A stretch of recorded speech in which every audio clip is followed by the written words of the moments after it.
All right, welcome back. It's time for us to get into our nutrition segment today. And today we're going to be talking about nutrition for toddlers.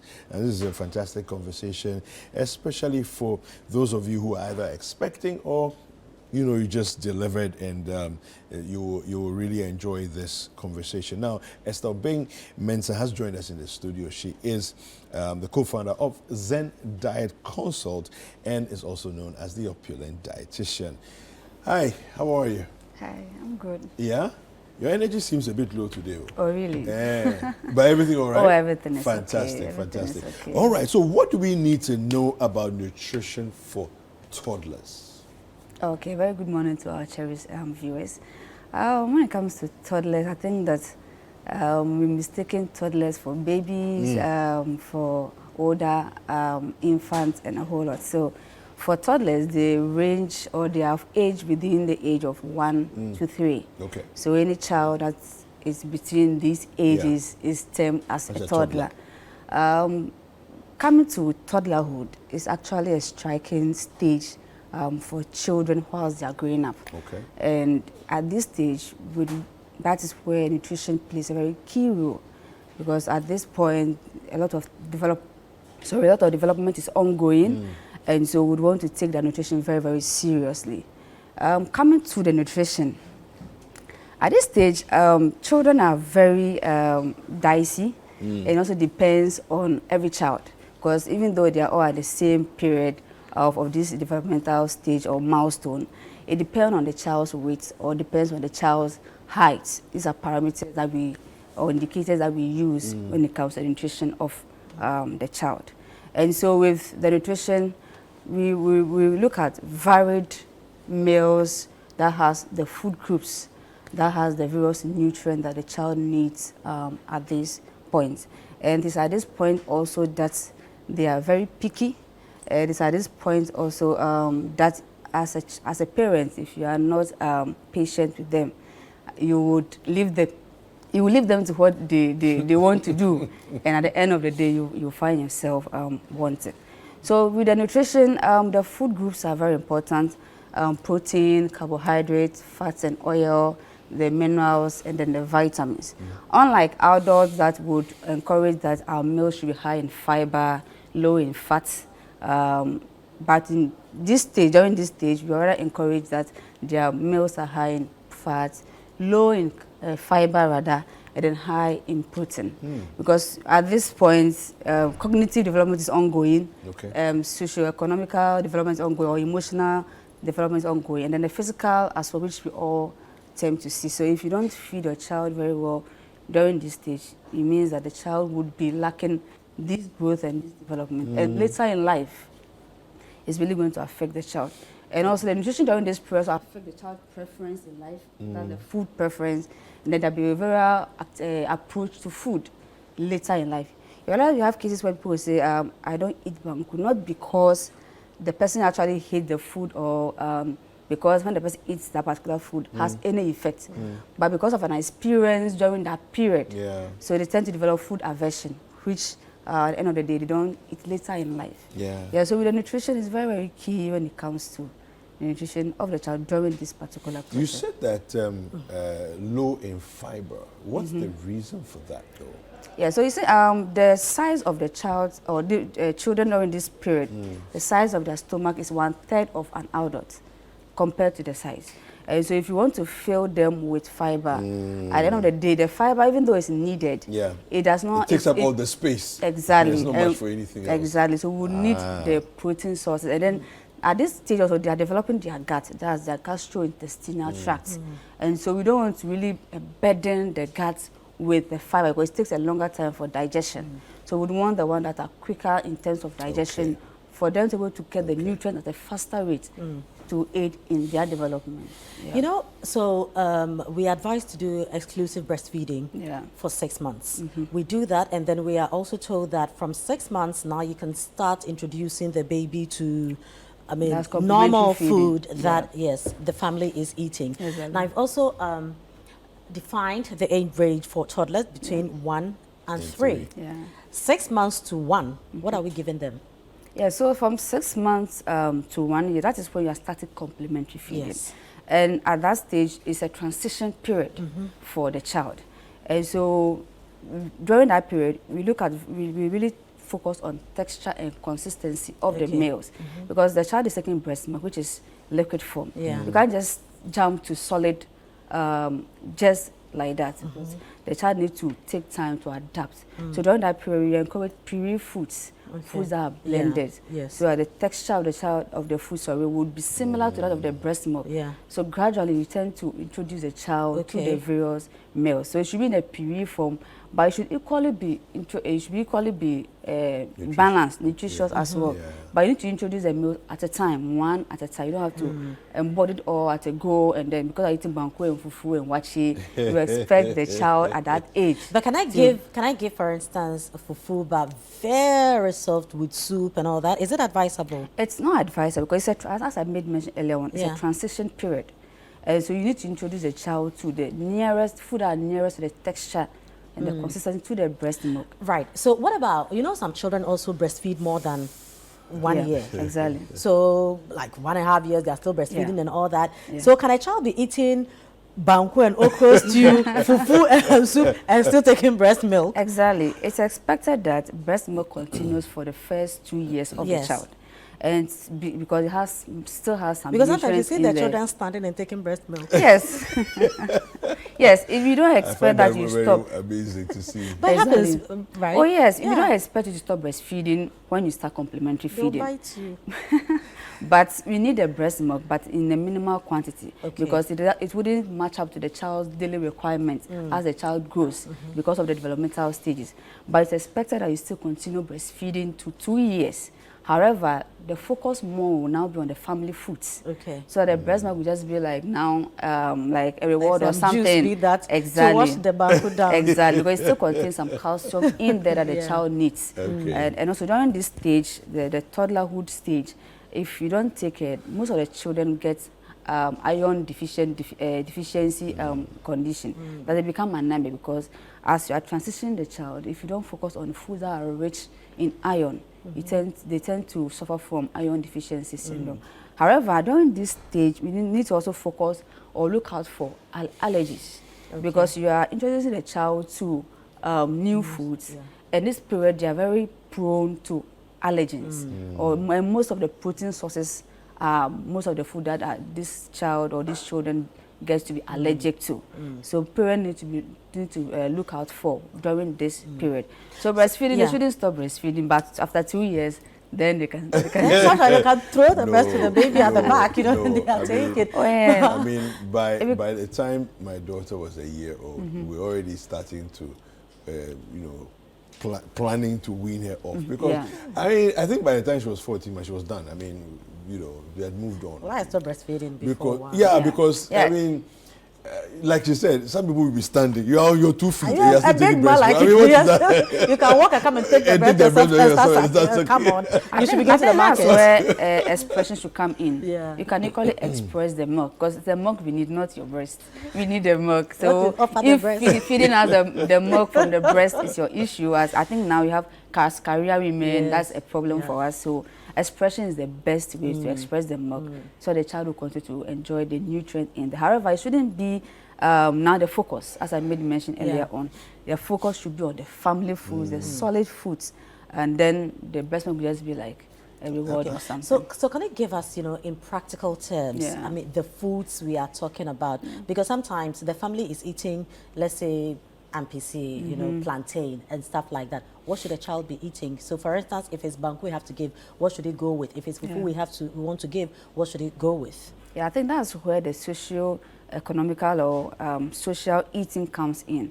During this stage also, we encourage that you don't just feed the child in isolation. It's a transition anyway, even though we have time. Exactly. You need to eat as a family. So because with a child, whatever you are eating, the child is watching. You can't eat fufu and you come and give the child cocoa. They are watching. So at a time, they will start giving you attitude and they will stop eating, because you are eating something else and you are giving them something else. So sometimes as you are eating, you can give the child a little as building that bond, or as a family. When you serve the child, you are all also eating at the same table or at a sitting. So the child watches what is going on. So you can give the child, at that stage, you can give the child rice, you can give the child jollof, you can give the child, it should be very soft. Okay. You can even give the child benkun, you can give the child fufu, because you're talking about toddlerhood, that is between 1 year and 3 years. But it all boils down to the consistency and then the texture of the food, because we are very careful about choking. And so if you don't take care, you just go a little bit to yam, as you mentioned of yam. Yeah. Yam, look at the texture. If you don't mash it. You adults import. Yeah. Exactly. If you don't mash it, true. it's going to affect the child. And so in as much as you want to give the child the food you are eating, because they can eat any of the food that you are eating. However, just look at the texture of the food, change the form or the nature of the food, then they can equally enjoy every food. In terms of their protein, like animal protein, let's say meat and stuff like that, how should we present it to the children? Yeah, so most of the time with the fish, you have powdered fish. Okay. You also have, with the meat, it can be minced. You have minced meat. Yeah. It can be mashed. It can be cooked to a tender texture to the extent that the child can be able to. At that stage, they also start teething, and they've had about 2 or 4 of the teeth up there. You don't have the molars for chewing, and so you need to make sure that the consistency of what we are giving should be feasible for the child to be able to enjoy. So they can enjoy the meat, the chicken, but it should be flaked. It can be in a flaked form. It can be mashed or it can be blended with the food or the meal. So at this stage, can we just stop the baby food that we buy from the supermarket and all that, and just reduce everything to what we are eating at home? Yeah, so that brings us back to processed foods. Yes. During this period, from complementary to this stage, salt is very key in terms of feeding these children. Okay. And most of the processed foods in the supermarkets have some content of salt. It's not necessarily about salt, but it's about the sodium content in the food. We don't really want to burden their kidneys at this stage. And so buying from supermarket and stuff is not advisable. However, you need to check the label if you are buying from there.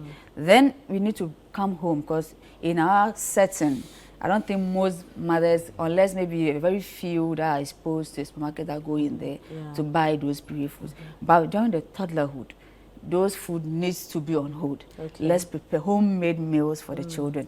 If you are preparing, let's say for instance, you're having rice, you can have some avocado, you can have even rich fruits, because you encourage that during this period with vitamins and minerals. You want the fruits and you want the vegetables. During this period, they don't want to see the vegetables. So we need to know how to incorporate the vegetables in their meals. We need to blend it as part of the stews or as part of the soups for them to enjoy. I don't know whether you're the right person to answer this question, but what is it about vegetables that children find so offensive? I think it comes to the texture. That's where the choking comes in. And they find it very difficult when they are eating it. And so, and ideally, they should like, because it's very colorful, because kids like colors. I mean, yes, ideally, they should like it, but because of the texture, that's how most of them tend to bounce it. And so you need to just change the form of the vegetables, and then eventually they'll tend to enjoy it. Now, you also mentioned at this stage they are teething. You know, they get the itchy gums and all that. And mostly we give them like biscuits and stuff like that. Can we introduce fruits? So instead of maybe giving them biscuits or something, can you, for instance, maybe give carrots or apple that they can? Is it okay? Exactly, yes. So we encourage fruits and vegetables at this stage. So instead of the biscuits and then the toffees and stuff, it should be in place of fruits. So you have fruits like watermelon, you have fruits like banana, fruits like apple. It should be chopped too. Even you can do it in a puree form. You can even blend it for them to. I get the blending part, but you want because it's itching, they want something to kind of scratch. Yes, I get it. So that's why sometimes when you go to postnatal and stuff like that, you know, they have biscuits for stuff like that that they kind of chew on. So can you replace that with fruit, or it's not advised? It's not safe? It needs to be balanced. As I mentioned earlier on, we know these biscuits. Some of the biscuits are made from butter, margarine, and all of that. We just are very careful about the sugary aspect. And so with the texture, the child can gradually, even we can bring in these snacks. This street snack. Is it a chomo or something? I'm just trying to give the texture. The child cannot grab all at a go, but would gradually will be taking it gradually. Exactly. So with that, it's satisfying the itchiness at the same time. It's enjoying the snack as well. So we can also use the fruit as well, and then that would also help. How do you handle children who are like how my daughter was. It's like you are rushing to eat what the grown-ups are eating. Take your time and let's give you the soft pureed food. You know, so we would typically do like, you know, like the rice, we'll mash it a bit, and then, you know, it becomes soft. And she doesn't want that one. She wants the one that is in my plate. I mean, that's where the social-cultural practices come in, because they see this is what daddy is eating, this is what mommy is eating. Exactly. You know? Hold on, your time will come. You eat your own. Because they don't see themselves as babies. Yeah, they don't. Not at all. So that's what Look, they're seeing you eating. Look, my daughter took us by surprise, took me by surprise one time. She was 2 years old. Went for a kids' party, and they were serving gizzard. Gizzard, and you know how gizzard is prepared with a lot of pepper. Yeah, very So spicy. I took she said she wants some, but me she wants gizzard. I said, hey, what matter to it? This was the one that there's a lot of pepper and spice. So I took one and cleaned it off. But you know that thing has been marinated, so it's in there. So I clean. She took the first bite. Then of course the reaction was there because it was, you know, it hit her. Yeah. I thought that would be enough to put her off. No, this is now rather the time that she's now coming for more of it. So at least now you are knowing what your child likes. Actually likes. Yeah. Exactly. So it's the introduction to the things that they like as well. Exactly. So it's what you introduce to the child, and every child is unique. Yeah. Irrespective of the toddler which they are. And the gender is also very key, being a male or a female. So you need to know the child. If the child wants to eat, I'm interested in that. Male or female, how does that come to play? Yeah, so with that, most of the male, their requirements are higher compared to the female because of their muscle development and their cognitive development. You know, most of the females are quite picky compared to the male. So you just need to know your child. If your child is in a hurry to eat banku fufu, just make sure it's in a texture that will be convenient for the child. My second son is a very local child, you know. That's good. Of course, yeah, everything. But my first son is a bit picky when it comes to stuff. Exactly. So you just need to know the child. My daughter, they are fully local. Look, she doesn't she can eat anything and everything. Yeah. You know, and I haven't watched the habits in a while because we haven't lived together for some time, but and she now cooks all meals. It's like everything, you know, and she's very adventurous. And so I realized that her eating, being adventurous, has translated also in actually being very adventurous with trying. Exactly. So it depends on the child. Everything. If you have such a child, then you don't have a problem. Yeah. Because most parents, their headache, if your child is actually not eating, then there's a problem. Yeah. There is a problem. So if your child actually wants to eat, I even have one, a 6-7-month-old child at home right now. Yeah. This baby would want to eat everything you are eating. And so you as a gardener or or as a parent or whoever is around, you need to be careful. Just try. If they are eager to eat, then give them a bite or just something little for them to get used to the taste and then the preference and the texture and all of that, and then you are good to go. Fantastic. I think children are very interesting. You're very interesting. Thank you for that. How do people get in touch with you? All right, so you can get to me on all social media handles as Opulent Dietitian or on zendietconsult.com. You can just reach out, or you can just WhatsApp on 0202 569733. All right, fantastic. We've been speaking with Esther Obeng-Mensah, who is the co-founder of Zen Diet Consult, also known as the Opulent Dietitian.